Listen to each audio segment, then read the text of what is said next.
Sana kaya dito yung team ng mga tikbalang? Ang labo na ng mata ko, labo kasi ng pagkakasulat ng mga team eh. Di ko alam kasi nung unang nakita ko, nasa number 1 sila. Ngayon nasa na kaya sila hinahanap ko?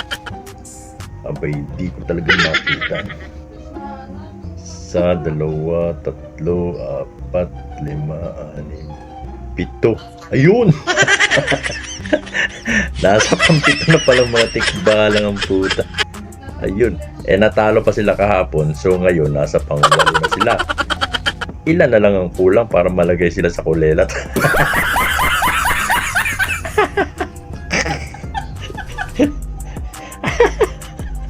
Ano na kaya kayo na siguro daming mainit ang ulo sa yung mga fans ng mga tikbalang, yung mga tropang tikbalang. Ang dami sigurong mainit na ulo ngayon.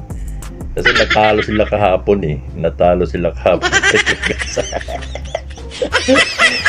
Hirap sila sa Petrogas ang puta, pinaglaruan lang. 3-0 na naman. Ay, 3 ang Petrogas, 0 ang Akari. Puta, yun. Palama lang nakuha yung Akari, puta. Ay, Diyos mio. Paano na kaya makaahon ng Akari na ito? Aba, yung Dapinom Ivy nila. Ayun. Ang pangit talaga tignan kahapon yung itsura. Parang Malnores. Walo na sila ngayon. 4 na lang ang kulang, puta, kulelat na sila. Ayan, mag-aagawa na sila sa peso ng pangpulis. Diyos ko po. Mga tikbalang ang puta. Ayan na. Sino naman kayo sunod kakalaban nila?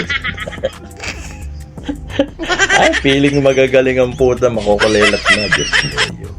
Ano na nangyayari sa Akari? Diyos mio, kayong yung mga fans na tikbalang dyan, Akari, oh. Pilit ko tinataas ang Akari, sila naman ang naglulubog sa team nila.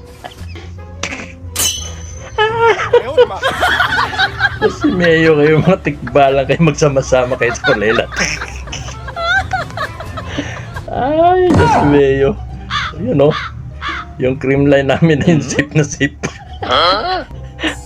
Diyos Meo, magcha-champion na naman ng cream line niya kapag hindi nagbago yung mga laro nila na yan. Aba, yung mga magagalingan ng cream line, isalita na lang sila eh. Nung nakaraan laban nila, si Tots Carlos hindi na pinalaro. Eh, lalo na kung naglaro pa si Tots Carlos noon, Diyos mio. Nauna Jay Magalansang umaarangkada, pero ang